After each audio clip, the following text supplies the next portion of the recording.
The magic നോവലിലേക്ക് സ്വാഗതം. Carlos part 2.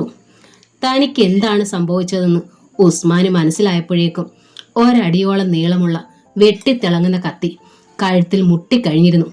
ഒപ്പം രണ്ടാമത്തെ കൈകൊണ്ട് ശത്രു ഉസ്മാനെ ചലിക്കാനാവാത്ത വിധം ചുറ്റിപ്പിടിച്ചിരിക്കുകയാണ്. ഉസ്മാൻ കുതറി നോക്കി, രക്ഷയില്ല.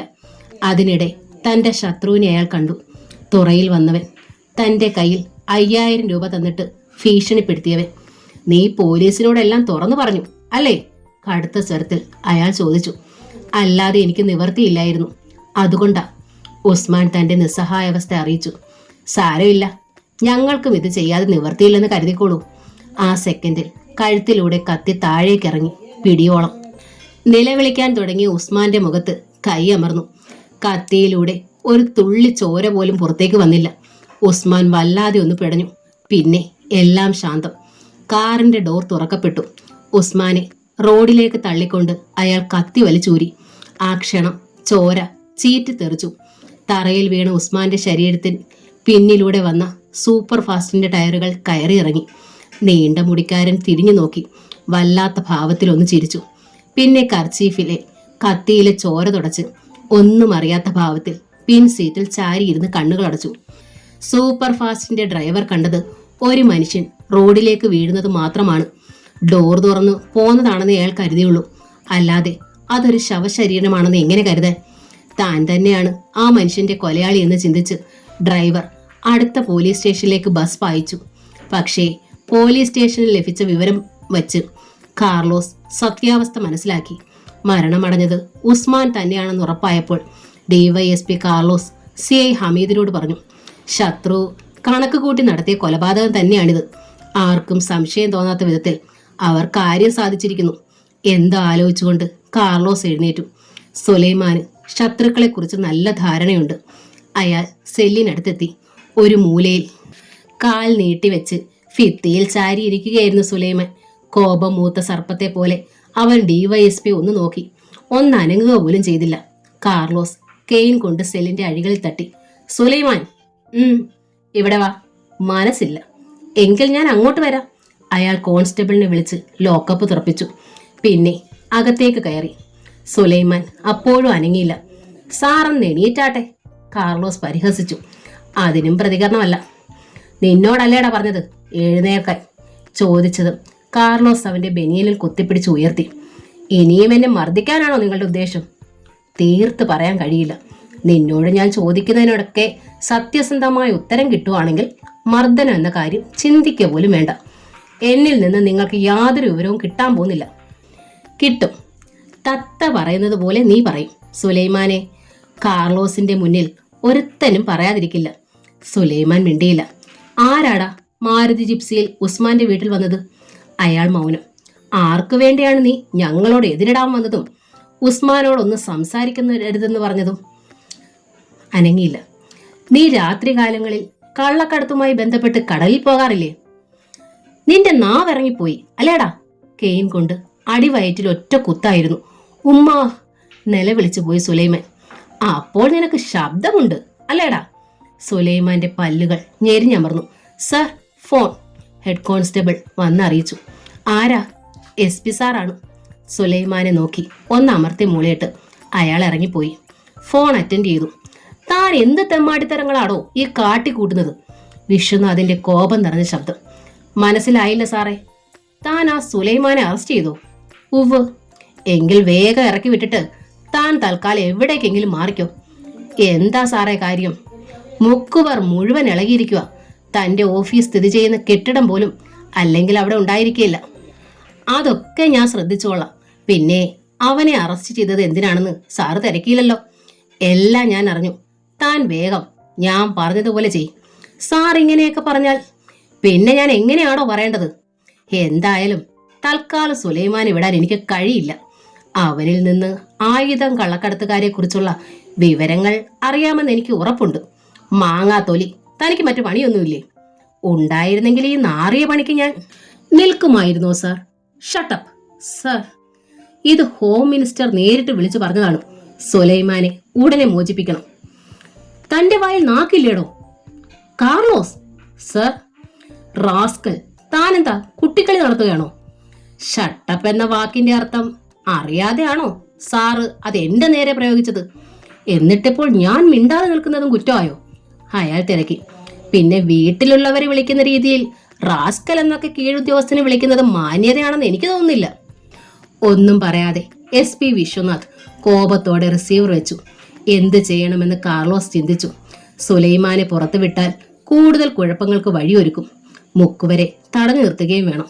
അയാൾ ഹമീദിനെ വിളിപ്പിച്ചു. ഇരുവരും കാര്യമായി ചർച്ച ചെയ്തു. അപ്പോൾ കേട്ടു പുറത്തൊരാരവം. ജനാലയിലൂടെ അവർ നോക്കി. 100 കണക്കിന് മുക്കുവർ സ്റ്റേഷൻ മുറ്റത്തേക്ക് വരികയാണ്. സ്ത്രീകളും കുട്ടികളും ഉൾപ്പെടെ. അവരുടെ കൈകളിൽ തുഴ, വെട്ടുകത്തി, നീണ്ട കമ്പുകൾ, അങ്ങനെ ആയുധങ്ങളുമുണ്ട്. DYSPയും CIയും മുഖാമുഖം നോക്കി. SP പറഞ്ഞത് സംഭവിക്കാൻ പോകുന്നു. പോലീസുകാർ ജാഗരൂകരായി. അവർ മുദ്രാവാക്യങ്ങൾ മുഴക്കി. പോലീസിന്റെ ഗുണ്ടായിസ് അവസാനിപ്പിക്കുക, അറസ്റ്റ് ചെയ്ത സുലൈമാനെ മോചിപ്പിക്കുക, പോലീസ് നീതി പാലിക്കുക, കാർലോസ് മാപ്പ് പറയുക. സർ, അവർ വയലന്റ് ആയിരിക്കുകയാണ്. ഞാൻ പുറത്തേക്ക് ചെല്ലാം. കാർലോസിന്റെ അനുവാദത്തിന് കാത്തു നിൽക്കാതെ CI ഹമീദ് പുറത്തേക്ക് ചെന്നു. മുദ്രാവാക്യം വിളി ഒച്ചത്തിലായി. എന്താണ് നിങ്ങളുടെ പ്രശ്നം? ഹമീദ് അവരിൽ മുന്നിൽ നിന്നവനോട് സൗമ്യമായി തിരക്കി. ഈ അവസരത്തിൽ തൊട്ടടുത്ത സ്കൂളിൽ ക്യാമ്പ് ചെയ്തിരുന്ന റിസർവ് പോലീസിന് DYSP ഫോൺ ചെയ്യുകയായിരുന്നു. ഹമീദ് അവരുമായി സംസാരിച്ചുകൊണ്ട് നിൽക്കുമ്പോൾ തന്നെ റിസർവ് പോലീസ് അവിടേക്ക് ഇരച്ചു കയറി നിലയുറപ്പിച്ചു. മുക്കുവരിൽ ചിലരുടെ മുഖത്ത് പരിഭ്രമം നിഴലിച്ചു. സുലൈമാനെ ഞങ്ങൾ കസ്റ്റഡിയിലെടുത്തത് ചില പ്രത്യേക കേസുകൾ കാണും. നാളെ അയാളെ കോടതിയിൽ ഹാജരാക്കും. നിങ്ങൾ വക്കീലുമായി അവിടെ വന്നാൽ മതി. നടക്കുകയില്ല സാറേ. സുലൈമാൻ ഇല്ലാതെ ഞങ്ങൾ ഈ ഗേറ്റ് കടന്ന് പുറത്തേക്ക് പോകില്ല. ഞങ്ങളുടെ ഡ്യൂട്ടി നിങ്ങൾ തടസ്സപ്പെടുത്തരുത്. അങ്ങനെ ആഗ്രഹമുണ്ടെങ്കിൽ ഇക്കയെ പുറത്തു വിട്ടേര്. വളരെ ബുദ്ധിമുട്ടുള്ള കാര്യമാണിത്. സിഗ്നൽ ലൈറ്റ് ഇട്ട് പാഞ്ഞു വന്ന വെളുത്ത അംബാസിഡർ കാർ ഗേറ്റ് കടന്ന് മുറ്റത്തെത്തി. മുദ്രാവാക്യം വിളി ഉച്ചത്തിലായി. കാറിൽ നിന്ന് DYSP വിശ്വനാഥ് ഇറങ്ങി. CIയും പോലീസുകാരും മുറ്റത്തേക്കിറങ്ങി. ജനങ്ങളെ ഇരുവശത്തേക്കും തള്ളി മാറ്റി SP-ക്ക് അകത്തേക്ക് വരാനുള്ള വഴി ഒരുക്കി. ഇത് കണ്ടു നിൽക്കുകയായിരുന്നു DYSP കാർലോസ്.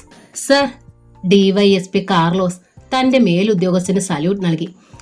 എന്താടോ, തനിക്കിപ്പോൾ തൃപ്തിയായോ? ചാട്ടുളി പോലെ വിശ്വനാഥിൽ നിന്ന് ചോദ്യം ഉണ്ടായി. കാർലോസ് എന്തോ പറയാൻ ഭാവിച്ചപ്പോൾ SP തടഞ്ഞു. വേണ്ട, ഇനി എന്ത് വേണമെന്ന് ഞാൻ തീരുമാനിച്ചു കൊള്ളാം. അയാൾ തിരിഞ്ഞ് പോലീസുകാരോട് നിർദ്ദേശിച്ചു. സുലൈമാനെ ഇറക്കിക്കൊണ്ടുവാ. കാർലോസിന് തടയാൻ കഴിഞ്ഞില്ല.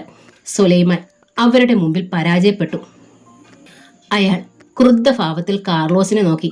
ഹാ സുലൈമാൻ, SP സംസാരിച്ചു. തനിക്ക് പോകാം. പിന്നൊരു കാര്യം, തന്റെ ആൾക്കാരെ വിളിച്ചുകൊണ്ട് പ്രശ്നമൊന്നും ഉണ്ടാക്കാതെ പിരിഞ്ഞു പോയിക്കൊള്ളണം. ഇനി തന്നെ പോലീസ് ഒരു തരത്തിലും ദ്രോഹിക്കില്ല. സുലൈമാൻ ഒന്നമർത്തി മൂളി. പിന്നെ പുറത്തേക്ക് നടന്നു. വാതുക്കൽ എത്തിയിട്ട് തിരിഞ്ഞ് കാർലോസിനോട് പറഞ്ഞു. ഏത് നിമിഷവും കാർലോസിന് ഞാൻ സ്വീകരണം ഒരുക്കും. സൂക്ഷിച്ചോ. കൈലി മടക്കി കുത്തി അവൻ പുറത്തേക്ക് നീങ്ങി. അവനെ കണ്ടപ്പോൾ ആൾക്കാർ ആരവം മുഴക്കി. എക്കായെ യവന്മാര് തല്ലിയോ? അവർ തിരക്കി. എങ്കിൽ ഇന്ന് ഈ കെട്ടിടം പോലും ഞങ്ങൾ വെച്ചേക്കില്ല. അയാൾ കൂട്ടിനായപ്പോൾ അവർക്ക് ആവേശം കൂടി. ഇപ്പൊ ഒന്നും വേണ്ട, നിങ്ങൾ വരീൻ. അവൻ മുന്നിൽ നടന്നു. മുക്കുവർ പിന്തുടർന്നു. വലിയൊരു യുദ്ധം കഴിഞ്ഞ പ്രതീതി പോലീസ് സ്റ്റേഷനിലുണ്ടായി. SP വിശ്വനാഥ് മടങ്ങിപ്പോകാൻ ഭാവിച്ചു. അതോടൊപ്പം കാർലോസിന് മുന്നറിയിപ്പ് കൊടുത്തു. ഇനിയെങ്കിലും താൻ അടങ്ങി ഒതുങ്ങി കഴിയാൻ നോക്ക്. ഓവർ സ്മാർട്ട് ആവാൻ ശ്രമിച്ചാൽ അത് അപകടത്തെ വിലയ്ക്ക് വാങ്ങുകയാവും. അടങ്ങി ഒതുങ്ങി കഴിയാൻ വേണ്ടി ഞാനൊരു ബാർബർ ഷോപ്പ് വാടകയ്ക്കെടുത്ത് കഴിഞ്ഞു സാർ. കാർലോസ് തിരിച്ചടിച്ചു. അവിടെ കട്ടിങ്ങും ഷേവിങ്ങും നടത്തി. ഇനിയുള്ള കാലം ജീവിച്ചാലോ എന്നാണ് ഒരു ആലോചന. SP-യുടെ സമയം മരണക്കുഴി തോണ്ടാതിരുന്നാൽ നല്ലത്. കൂടെ അപ്പോൾ ആരും ഉണ്ടായെന്ന് വരില്ല. അതറിയാം സാർ. താങ്കളെപ്പോലുള്ളവർ സ്വന്തം ഭാര്യ ആരെങ്കിലും വ്യഭിചരിക്കുന്നത് കണ്ടാലും മിണ്ടാതെ നിന്നുകൊള്ളു. കാർലോസ്. SP-യുടെ ഗർജനത്തിൽ ആ കെട്ടിടം കിടുങ്ങിയതുപോലെ തോന്നി. അയാൾ കാർലോസിന്റെ മുഖത്തിന് നേരെ കൈ ചൂണ്ടി. 24 മണിക്കൂർ. അതിനുള്ളിൽ നീ ഈ സർവീസിൽ ഒന്നുമല്ലാത്തവനായിരിക്കും. ഞാനാണ് പറയുന്നത്. അങ്ങനെ വന്നാൽ കാർലോസും വിട്ടുകൊടുത്തില്ല. ഞാൻ എൻ്റെ മീശയും തലമുടിയും വടിച്ചു കളഞ്ഞിട്ട് അങ്ങയുടെ മുന്നിൽ ഏത്തവിടും. പ്രോമിസ്? യാ. ക്ഷുഭിതനായി SP ഇറങ്ങിപ്പോയി. അയാളുടെ കാർ ഗേറ്റ് കടന്നപ്പോൾ CI ഹമീദ് കാർലോസിനോട് പറഞ്ഞു. സാറ് പറഞ്ഞത് അല്പം കട്ടി കൂടി പോയി. SP ആണെന്നും പറഞ്ഞ് വേഷം കെട്ടി നടക്കാൻ ഇവനൊന്നും നാണമില്ലേ? ഇത്തരക്കാർക്ക് യോജിച്ച പണി മറ്റേത് തന്നെയാണ്, കൂട്ടിക്കൊടുപ്പ്. ഹമീദ് മിഴിച്ചു നിന്നു. അപാര ചങ്കൂറ്റം തന്നെ. SP സാറിന്റെ മുഖത്ത് നോക്കി ഇങ്ങനെ സംസാരിക്കണമെങ്കിൽ കാർലോസ് സാറിനെ പോലുള്ളവർക്കേ കഴിയൂ. അയാള് പറഞ്ഞ 24 മണിക്കൂർ താൻ നോക്കിയ ഹമീദെ, ആയുധം കള്ളക്കടത്തുകാരെ മുഴുവൻ ഞാൻ അകത്താക്കും. ചിലപ്പോൾ ആ കൂട്ടത്തിൽ SP സാറും ഉണ്ടാകും. അവർക്ക് ഓശാന പാടുകയല്ലേ അങ്ങേരുടെ പണി. എന്തെങ്കിലും നടക്കുമെന്ന് ഹമീദിന് ഉറപ്പായി. ഫോൺ മണിയടിച്ചു. ഹമീദ് അറ്റൻഡ് ചെയ്തു. സാറിനാണ്. കാർലോസ് റിസീവർ വാങ്ങി. ഹലോ. ഒരു സ്ത്രീ ശബ്ദം. കാർലോസ് സാറാണോ? അതെ. എനിക്ക് അത്യാവശ്യമായി താങ്കളെ ഒന്ന് കാണണം. നിങ്ങൾ ആരാണ്? ഞാൻ ദേവകി. പറഞ്ഞാൽ സാർ അറിയില്ല. എന്താണ് നിങ്ങൾക്ക് പറയാനുള്ളത്? അത് ഫോണിലൂടെ ആയാൽ ശരിയാവില്ല സാർ. വല്ലാത്തൊരു തരം തിടുക്കമുണ്ടായിരുന്നു ആ ശബ്ദത്തിന്. അധിക നേരം ഈ ഫോണിനരികിൽ നിന്നാൽ എനിക്ക് ആപത്താണ് സാർ. ഒന്ന് ഞാൻ പറയാം.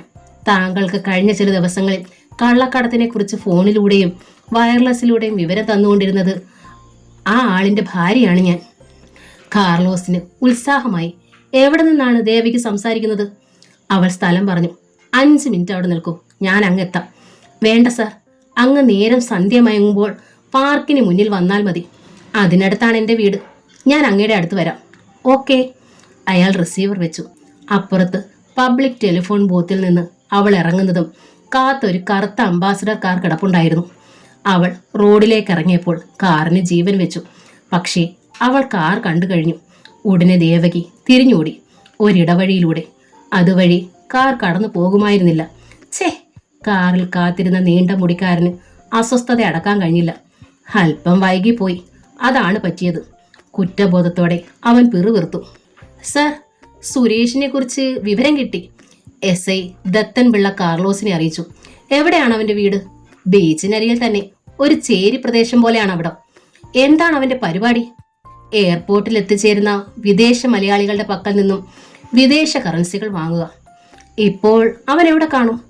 എയർപോർട്ടിന് മുന്നിൽ കാണും. കമോൺ, എങ്കിലിനി അവനെ പൊക്കിയിട്ട് തന്നെ കാര്യം. അവർ യാത്രയായി. സുരേഷ് ഒരു കാറിനുള്ളിലിരുന്ന് ഏജന്റിന് വിദേശ കറൻസികൾ എണ്ണിക്കൊടുത്തുകൊണ്ടിരുന്നപ്പോൾ പോലീസുകാർ വളഞ്ഞു. എതിർക്കാനോ രക്ഷപ്പെടാനോ കഴിഞ്ഞില്ല. സുരേഷിനെയും കൊണ്ട് പോലീസ് ജീപ്പ് കുതിച്ചു പാഞ്ഞു. കടൽക്കരയിലെ മാളികയിൽ അസ്വസ്ഥതയുടെ നിമിഷങ്ങൾ പടർന്നു. കൂട്ടിലടച്ച വെരികിനെ പോലെ ബോസ് മുറിക്കുള്ളിൽ ഉലാത്തി. അയാളുടെ പുത്രനും നീണ്ട മുടിക്കാരനും പേഴ്സണൽ സെക്രട്ടറിയുമായ സുന്ദരിയും ഉദ്വേഗപൂർവ്വം കാത്തുനിന്നു. ഇനി വെച്ച് താമസിപ്പിക്കുന്നത് ആപത്താണ്. തന്റെ ഫ്രഞ്ച് താടിയിൽ വിരലോടിച്ചുകൊണ്ട് ബോസ് പറഞ്ഞു. അവൻ ഓരോരുത്തരെ തെരഞ്ഞു പിടിച്ചുകൊണ്ടിരിക്കുന്നു. അവർ ശ്രദ്ധിച്ചു കേട്ടുനിന്നു. നമ്മുടെ സ്വീകരണം ഒരുക്കിയേര്. അവർ തലകുലുക്കി പിൻവാങ്ങി. Boss phone കയ്യിലെടുത്തു. വിശ്വനാഥനല്ലേ? അതെ, അടിയന്തരമായി കാണണം. ഇന്ന് രാത്രി തന്നെ. മെസ്സേജ് കിട്ടിയിട്ടുണ്ട്. എത്താം. സുരേഷ് പോലീസ് സ്റ്റേഷനിൽ നിന്ന് വിറച്ചു. ചെകുത്താൻ കാർലോസ് തന്നെ പൊടിക്കുമെന്ന് അയാൾക്ക് അറിയാമായിരുന്നു. കാർലോസ് ഒരു ചുരുട്ട് കത്തിച്ചു. പിന്നെ മേശയുടെ മൂലയിലേക്ക് കയറിയിരുന്നിട്ട് അവനെ നോക്കി. എത്ര കാലമായടാ ഈ പരിപാടി തുടങ്ങിയിട്ട്? അധിക നാളായില്ല സാർ. ഏറിയാൽ 3 മാസം. പട്ടിണി കൊണ്ട് ചെയ്തു പോയതാ. വീട്ടിൽ അമ്മയ്ക്ക് ഞാൻ മാത്രമേ ഉള്ളൂ സാർ. കാർലോസ് തലകുലുക്കി. ഒരു ദിവസം നിനക്ക് എന്ത് ലാഭം കിട്ടും? 19 രൂപ കിട്ടും സാർ. കള്ളം പറയല്ലേ. നല്ല ലാഭം കിട്ടുന്ന ബിസിനസ്സാണിതെന്ന് എനിക്കറിയാം. അത് പോട്ടെ, ഈ പ്രശ്നം കേസാക്കിയാൽ ഇരുമ്പഴി എണ്ണുമെന്നുള്ളത് ഉറപ്പാ. അയാൾ 2 കവിൾ പുക ഊതിപ്പറത്തി. ദയവ് ചെയ്ത് കേസ് എടുക്കരുത്. ഞാനൊരു പാവമാണ് സാർ. അതും മനസ്സിലായതുകൊണ്ടല്ലേ ഞാൻ പറഞ്ഞത്. ഒരു കാര്യം ചെയ്യാം. സുരേഷ് ഞങ്ങളോട് സഹകരിക്കുകയാണെങ്കിൽ കേസിൽ നിന്ന് ഒഴിവാക്കാം. ഞാൻ സഹകരിക്കാം സാർ. എന്താണെന്ന് പറഞ്ഞാൽ മതി. കാർലോസ് തലയിളക്കി. സുരേഷ് ഞങ്ങൾക്ക് ചില വിവരങ്ങൾ പറഞ്ഞു തരണം. പറയാം സാർ. നീ മിക്കവാറും ദാവൂദിനെ തിരക്കി അവരെ വീട്ടിൽ ചെന്നിരുന്നത് എന്തിനാണ്? ഞങ്ങൾ കൂട്ടുകാരാണ് സാർ. ഉത്തരം തൃപ്തികരമല്ല. ഞങ്ങൾ വെറുതെ ഇങ്ങനെ ചുറ്റിക്കറങ്ങുമായിരുന്നു സാർ. അവനും ഈ ബിസിനസ് ഉണ്ടോ? അല്പസ്വല്പം ഉണ്ടായിരുന്നു. ഇതുകൂടാതെ അവൻ എന്ത് ബിസിനസ്സായിരുന്നു ഉണ്ടായിരുന്നത്? ഒന്നുമില്ല സാർ, ഞാൻ അറിയുകയൊന്നുമില്ല. സുരേഷ്, കള്ളം പറയാൻ നിങ്ങൾക്ക് കഴിവില്ലെന്ന് മുഖം വിളിച്ചു പറയുന്നുണ്ട്. ദാവൂദിന് മറ്റെന്തൊക്കെ ബിസിനസ് ഉണ്ടായിരുന്നെന്ന് നിനക്കറിയാമായിരുന്നു. സാർ, ഞാനത് പറഞ്ഞാൽ പറയണം. അതറിയുകയാണ് ഞങ്ങളുടെ ആവശ്യം. അവന് കള്ളക്കടത്തുണ്ടായിരുന്നു സാർ. ആരായിരുന്നു അവനെ അതിന് നിയോഗിച്ചുകൊണ്ടിരുന്നത്? സാർ, അത് ടെൽ മീ. അത് പറഞ്ഞാൽ അയാൾ എന്നെ കൊല്ലും സാർ. ഇല്ല, നിങ്ങളുടെ കാര്യം ഞാൻ നോക്കിക്കോളാം. അത് പറയൂ. അവൻ നിസ്സഹായ ഭാവത്തിൽ ഡിവൈഎസ്പി കാർലോസിനെയും SI ദത്തൻ പിള്ളയും മാറി മാറി നോക്കി. താൻ പേടിക്കണ്ടടോ, നിന്നെ ആരും ഒന്നും ചെയ്യില്ല, ദത്തനും പ്രോത്സാഹിപ്പിച്ചു. സുരേഷിന്റെ ബുദ്ധിമുട്ട് ആ മുഖത്ത് തെളിഞ്ഞു കണ്ടു. ഞാനാണ് പറഞ്ഞതെന്ന് ആരോടും പറയല്ലേ സാർ. അങ്ങനെ വന്നാൽ ദാവൂദിന്റെ ശവശരീരം കിടന്നതുപോലെ ഞാനും ഏതെങ്കിലും കടൽ തീരത്തടിയും. എനിക്ക് ജീവനുണ്ടെങ്കിൽ നിനക്കൊന്നും സംഭവിക്കില്ലടാ, കാർലോസ് ഉറപ്പു കൊടുത്തു. കള്ളക്കടത്തിന്റെ നേതാവ് ആരാണെന്നൊന്നും ഞങ്ങൾക്കറിയില്ല സാർ. പക്ഷേ ഇതിനായി ഞങ്ങളെ നിയോഗിച്ചുകൊണ്ടിരിക്കുന്നത് പറയൂ. വിശ്വനാഥ് സാറാണ്. SP സാറോ? അവൻ തലകുലുക്കി. നടുങ്ങിപ്പോയവർ. ശ്വാസം കഴിക്കാൻ പോലും കാർലോസിന് ബുദ്ധിമുട്ട് തോന്നി. നീ സത്യമാണോ പറയുന്നത്? വിശ്വാസം വരാത്തതുപോലെ DYSP കാർലോസ് തിരക്കി. അതെ സാർ, എനിക്ക് നേരിട്ട് അറിവുള്ള കാര്യമാണ്, സുരേഷ് തറപ്പിച്ചു പറഞ്ഞു. ഇക്കാര്യം നീ എവിടെ വേണമെങ്കിലും തുറന്നു പറയുമല്ലോ. പറയാം സാർ, പക്ഷേ എനിക്ക് അപകടം പൂർത്തിയാക്കാൻ കാർലോസ് സമ്മതിച്ചില്ല. നിന്നെ ഞാൻ രക്ഷിക്കും. കാർലോസ് മനസ്സിൽ കണക്ക് കൂട്ടി. കരുക്കൾ നീക്കേണ്ടത് വളരെ ബുദ്ധിപൂർവമായിരിക്കണം. ദത്ത, SIയെ വിളിച്ചുകൊണ്ട് അയാൾ തന്റെ ക്യാബിനിലേക്ക് കയറി. ഇനിയുള്ള ജോലി അപകടം പിടിച്ചതാണ്. ദത്തന് എന്നോടൊത്ത് സഹകരിക്കാമോ? ഇതെന്തൊരു ചോദ്യമാണ് സാർ, ദത്തൻ പിള്ള ധൈര്യപൂർവ്വം സംസാരിച്ചു. കുറ്റവാളി SP അല്ല, സാക്ഷാൽ DGP ആണെങ്കിൽ പോലും അദ്ദേഹത്തിനെതിരെ നടപടി കൈക്കൊള്ളണമെന്ന അഭിപ്രായക്കാരനാണ് ഞാൻ. SP സാറിനെ എന്ത് ചെയ്യണമെന്ന് മാത്രം താങ്കൾ പറഞ്ഞാൽ മതി. ഒന്നും ചെയ്യണ്ട. ആദ്യം ദത്തൻ ഈ കാക്കി വേഷം മാറണം. തനിക്ക് ബൈക്കുണ്ടല്ലോ? ഉണ്ട്. SP സാറിന്റെ ഓഫീസിന്റെ പരിസരത്ത് എവിടെയെങ്കിലും കാത്തു നിൽക്കണം. അയാൾ എവിടെ പോയാലും പിന്തുടർന്ന് വോക്കി ടോക്കിഴിയിലൂടെ എനിക്ക് വിവരം തരണം. Sure sir. കാർലോസിന് അഭിമാനം തോന്നി. ഡിപ്പാർട്ട്മെന്റിനോടും നിയമത്തോടും കൂറുള്ളവർ ഇപ്പോഴും സർവീസിലുണ്ട്. അതിനുദാഹരണമാണ് ദത്തൻ പിള്ള. ദത്തൻ ഒരു കാര്യം കൂടി ചെയ് സാർ. സുരേഷിനെ കൂടി കൊണ്ടുപോകൂ. അയാളെ വീടിനടുത്ത് ഇറക്കി വിട്ടിട്ട് മടങ്ങി വന്നോളൂ. Yes sir. അവർ പോയി കഴിഞ്ഞപ്പോൾ കാർലോസ് വാച്ചിൽ നോക്കി. സമയം 6:30. ദേവികയെ കാണുവാൻ ഇനിയും അരമണിക്കൂർ അവശേഷിക്കുന്നു. വീട്ടിലേക്ക് ഫോൺ ചെയ്തു. മേഴ്സിയോട് താൻ രാത്രി വൈകി എത്തുള്ളൂന്ന് അറിയിച്ചു. CI ഹമീദ് എവിടേക്കോ പോയി കഴിഞ്ഞിരുന്നു. സുരേഷിന്റെ വീടിനരികിൽ അയാളെ ഇറക്കിയിട്ട് SI ദത്തൻ പിള്ള ജീപ്പ് ഓടിച്ചു പോയി. അവൻ വീട്ടിലേക്ക് കയറി ചെന്നപ്പോൾ പരിഭ്രാന്തരായി ഇരിക്കുന്ന അമ്മയും മറ്റു ചിലരെയുമാണ് കണ്ടത്. അവരെ കണ്ടതും അമ്മ ഓടി വന്ന് കെട്ടിപ്പിടിച്ചു. മോനെ. എന്താ അമ്മേ? നിന്നെ പോലീസുകാർ പിടിച്ചോണ്ട് പോയോ? എന്നിട്ട് അവർ തല്ലിയോ? ഇല്ലമ്മേ. അമ്മയെ വിഷമിപ്പിക്കാതിരിക്കാൻ വേണ്ടി നീ കള്ളം പറയല്ലേടാ? അല്ലമ്മേ. റോഡിൽ ഒരു വാഹനം വന്നു നിന്നു. ഏവരും അവിടേക്ക് നോക്കി. CI ഹമീദും ഏതാനും കോൺസ്റ്റബിൾമാരും അതിൽ നിന്നിറങ്ങി അവിടേക്ക് ഓടി വന്നു. സുരേഷിന് പരിഭ്രമം തോന്നി. Sir, rascal. ഒറ്റയടിയായിരുന്നു. അവനെ കെട്ടിപ്പിടിച്ചു നിന്നിരുന്ന അമ്മയെ അയാൾ തള്ളി മാറ്റി. സർ, എന്താ ഇത്? നടക്കടാ ജീപ്പിലേക്ക്. അവന്റെ പെടലിക്ക് പിടിച്ചു തള്ളിക്കൊണ്ട് ഹമീദ് ആക്രോശിച്ചു. എന്റെ മോനെ കൊണ്ടുപോലെ ഏമാനെ. അമ്മ അവരുടെ നേരെ ഓടിച്ചെന്നു. മാറി നിൽക്കടി. ഇൻസ്പെക്ടർ മുച്ചാൻ വടികൊണ്ട് അവരുടെ അടിവയറ്റിൽ കുത്തി. അമ്മേ. സുരേഷ് അലറിക്കരഞ്ഞു. തന്റെ അമ്മ വയറിന്മേൽ കൈ അമർത്തിക്കൊണ്ട് പിന്നിലേക്ക് വീച്ചു വീഴുന്നത് അവർ കണ്ടു. എന്ത് തെമ്മാടിത്തരമാ സാറേ ഈ കാണിക്കുന്നത്? സുരേഷ് പോലീസുകാരെ കുടഞ്ഞെറിഞ്ഞിട്ട് അമ്മയുടെ അരികിലെത്തി. അമ്മേ. ആ സ്ത്രീയെ അവൻ താങ്ങുമ്പോഴേക്കും ഹമീദിന്റെ ഷൂസ് ഇട്ട കാൽ അവനെ ചവിട്ടി മറിച്ചു. സാർ, എടുത്ത് ജീപ്പിലെ ഇടാ, നോക്കി നിൽക്കാതെ. അത് കേൾക്കാത്ത താമസം പോലീസുകാർ 2ഉം 3ഉം കൊടുത്ത് അവനെ റോഡിലേക്ക് വലിച്ചടിച്ചു. അമ്മയുടെ ശരീരം മുറ്റത്ത് ചലനമില്ലാതെ കിടന്നു. പോലീസുകാർ സുരേഷിനെ ജീപ്പിലേക്ക് വലിച്ചു കയറ്റി. ഹമീദും ചാടിക്കയറി. തന്നെ ഇവർ കൊല്ലുമെന്ന് സുരേഷിന് ഉറപ്പായി. ഞൊടിയിടയിൽ അവൻ ജീപ്പിൽ നിന്ന് ചാടി ഇറങ്ങി ഓടി. പിടിക്കവനെ. CIയും പോലീസുകാരും പെട്ടെന്ന് പിന്നാലെ പാഞ്ഞു. നിൽക്കടാ അവിടെ. റോഡിലൂടെ ബീച്ചിലേക്ക് ഓടുകയായിരുന്നു സുരേഷ്. നേരം സന്ധ്യയാകുന്നു. ബീച്ചിൽ നല്ല തിരക്കാണ്. ഓടരുത്, ഞാൻ വെടിവെക്കും. CI സർവീസ് റിവോൾവർ എടുത്തു. സുരേഷ് അത് ചെവിക്കൊണ്ടില്ല. ഹമീദ് നിറയൊഴിച്ചു. ആ. ബീച്ചിൽ അലർച്ച പ്രതിധ്വനിച്ചു. ഇടത് കാൽമുട്ടിന് പിന്നിൽ വെടിയേറ്റ് സുരേഷ് പൂഴിമണലിൽ കമിഴ്ന്നു വീണു. അവന്റെ വായിലും മൂക്കിലുമെല്ലാം മണൽത്തരികൾ കയറി. തൊപ്പിക്കളഞ്ഞിട്ട് അവൻ എണീറ്റു. കാലുകൾ വേച്ചുപോയി. രക്തം കാലിലൂടെ ഒലിച്ചിറങ്ങുകയാണ്. സ്റ്റോപ്പ്. ഹമീദ് വീണ്ടും ഗർജിച്ചു. പക്ഷേ അയാൾക്ക് വീണ്ടും നിറയൊഴിക്കാൻ കഴിയുമായിരുന്നില്ല. കാരണം സുരേഷ് ആൾക്കാർക്കിടയിലെത്തിയിരുന്നു. ഇടത് കാൽ തറയിൽ സ്പർശിക്കാനേ വയ്യ. എങ്കിലും പോലീസിന് പിടികൊടുക്കില്ലെന്ന് അവൻ ഉറപ്പിച്ചു കഴിഞ്ഞു. ബീച്ചിൽ കാറ്റേറ്റിരുന്നവർ പരിഭ്രമത്തോടെ ചാടി എഴുന്നേറ്റു. മുന്നിൽ കടൽ, തിരകളുടെ ഹുങ്കാരം. സുരേഷ് തിരിഞ്ഞു നോക്കി. രക്ഷപ്പെടാൻ ഇനി ഒരു ഭാഗമേ ഉള്ളൂ, കടൽ. പക്ഷേ അവന് നീന്തൽ അറിയില്ല. എന്നാലും പോലീസിന് കീഴടങ്ങാൻ മനസ്സ് വന്നില്ല. അവൻ തിരമാലകൾക്കുള്ളിലേക്ക് ഓടിക്കയറി. അരയറ്റം വെള്ളമായി. അടുത്തു വരരുത്. തിരിഞ്ഞു നിന്ന് അവൻ വിളിച്ചു പറഞ്ഞു, എനിക്ക് നീന്തൽ അറിയില്ല. ഹമീദ് അതൊന്നും ചെവിക്കൊണ്ടില്ല. റിവോൾവർ ഒരിക്കൽ കൂടി ശബ്ദിച്ചു. അതിനു മുമ്പ് പാഞ്ഞു വന്ന ശക്തമായ തിര അവനെ പിന്നിലേക്ക് അടിച്ചു മറിച്ചു. തിര തിരിച്ചിറങ്ങിയപ്പോൾ ഹമീദ് സൂക്ഷിച്ചു നോക്കി. സുരേഷ് അവിടെയെങ്ങുമില്ല. മുന്നിൽ അനന്തമായ ആഴി മാത്രം. അതിനപ്പുറത്ത് ആകാശത്ത് ചുവന്ന രേഖകൾ. ഹമീദ്! പിന്നിൽ ഇടിവെട്ടുമ്പോലൊരു ശബ്ദം കേട്ട് അയാൾ ഞെട്ടിത്തിരിഞ്ഞു. അവിടെ അയാൾ, DYSP കാർലോസ്, ചെകുത്താൻ കാർലോസ്. ചുണ്ടിലെരിയുന്ന ചുരുട്ട്, കയ്യിൽ നീട്ടിപ്പിടിച്ചിരിക്കുന്ന റിവോൾവർ. ടെൽ മീ, സുരേഷ് എവിടെ? ഹമീദ് പതറി. അവിടെ നിന്നിരുന്ന പോലീസുകാർ മെല്ലെ പിൻവാങ്ങി.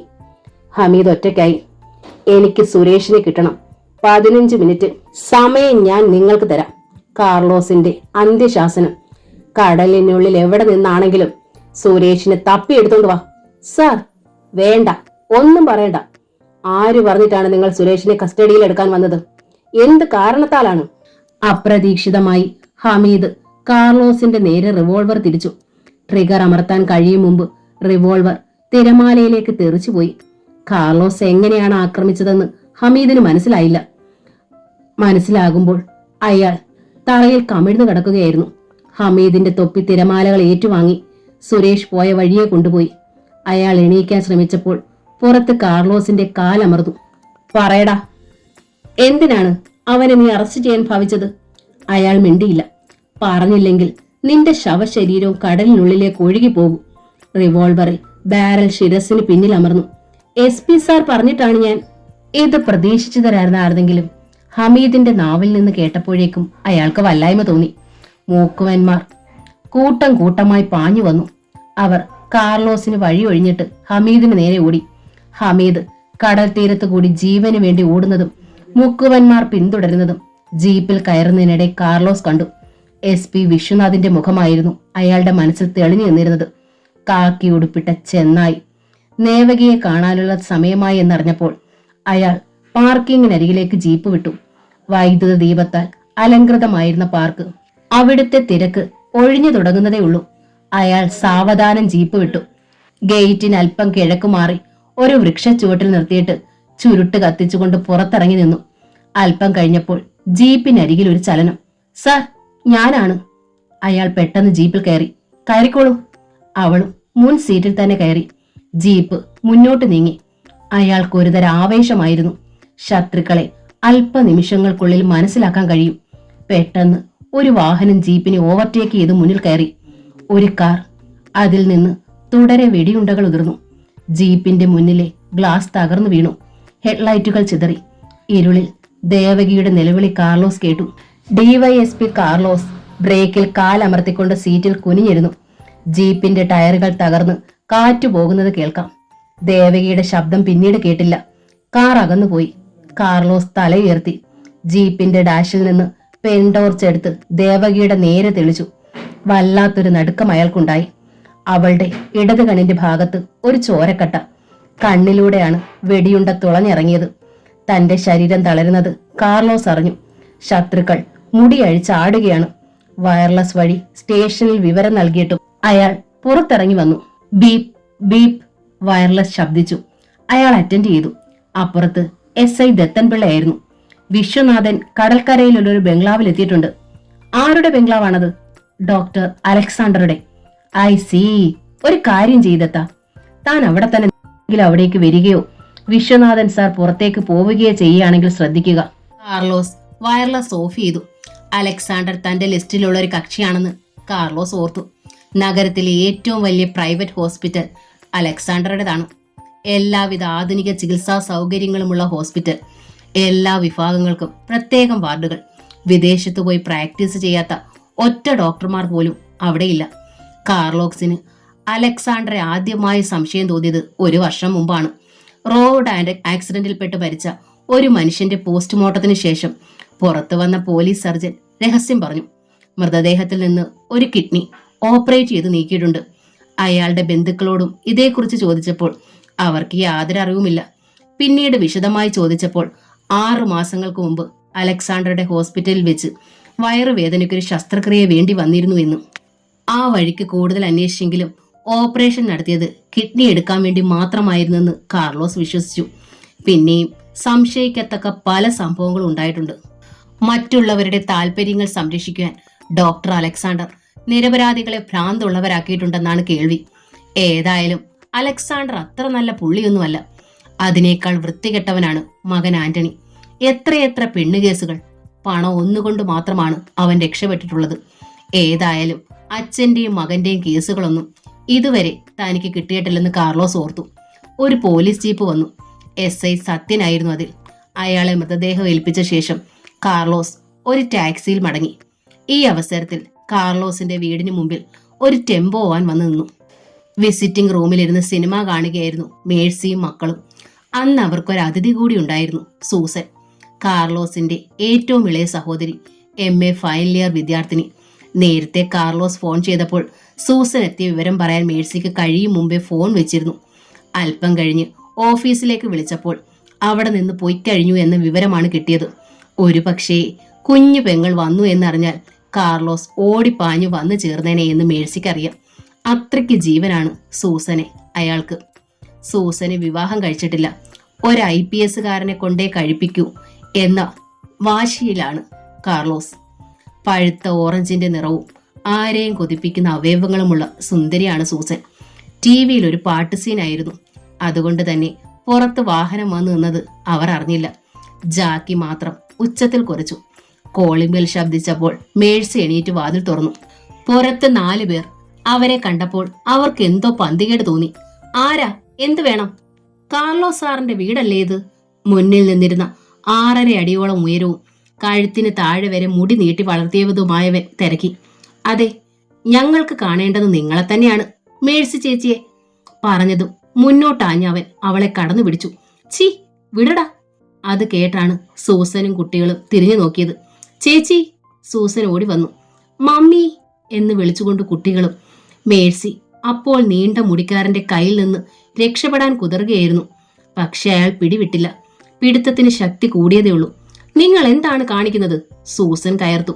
ഞങ്ങൾ ആരാണെന്നാ നിങ്ങൾ കരുതിയത്? അയാൾ അവളെ നോക്കി മെല്ലെ ചിരിച്ചു. ഇങ്ങനെ ഒരു ചരക്ക് ഇവിടെയുള്ള വിവരം എനിക്കറിയില്ലായിരുന്നു. ഏതായാലും വിരുന്നുഗ്രനായി. ചീ, ചേച്ചിയെ വിടാൻ. അവളും അയാളുടെ കൈ പിടിച്ചു മാറ്റാൻ ശ്രമിച്ചു. ഉരുക്കുപോലെ ബലമുള്ള കൈകളിൽ നിന്ന് തനിക്ക് മോചനമില്ലെന്ന് മേഴ്സിക്ക് ഉറപ്പായി. നെൽസൺ അക്രമിയെ അടിക്കുകയും മാന്തുകയും ഒക്കെ ചെയ്തു. ഈ കുട്ടിച്ചകത്താൻ എടുത്തു മാറ്റടാ, അയാൾ അലറി. ഉടനെ ഒരാൾ നെൽസനെ പിടിച്ചുകൊണ്ട് പുറത്തേക്ക് നീങ്ങി. അവൻ അയാളെ കടിച്ചു. അവൻ ഒറ്റയടിയായിരുന്നു. നെൽസൺ തല കറങ്ങി. നമുക്ക് സമയം കുറവാണ്, വേഗം എല്ലാവരെയും വാനിൽ കയറ്റി. അതുവരെ പിന്നിൽ നിൽക്കുകയായിരുന്ന ഒരുവൻ മുന്നോട്ട് വന്നു. സുലൈമാൻ. അയാൾ ഞൊടിയിടയിൽ സൂസനെ കയ്യിലൊതുക്കി. മറ്റൊരാൾ നാൻസി മോളെ എടുത്തു. എല്ലാവരെയും വാനിൽ കയറ്റി. വാൻ കുതിച്ചു പാഞ്ഞു. നിമിഷങ്ങൾക്കുള്ളിലാണ് എല്ലാം നടന്നത്. ജാക്കി മാത്രം കമ്പി അഴികൾക്കിടയിലൂടെ തല കടത്തി പ്രതിഷേധം അറിയിച്ചുകൊണ്ടിരുന്നു. തന്റെ ക്യാബിനിൽ DYSP കാർലോസ് ചിന്താതീതനായിരുന്നു. അന്വേഷണം വഴിമുട്ടിയതായി അയാൾക്ക് തോന്നി.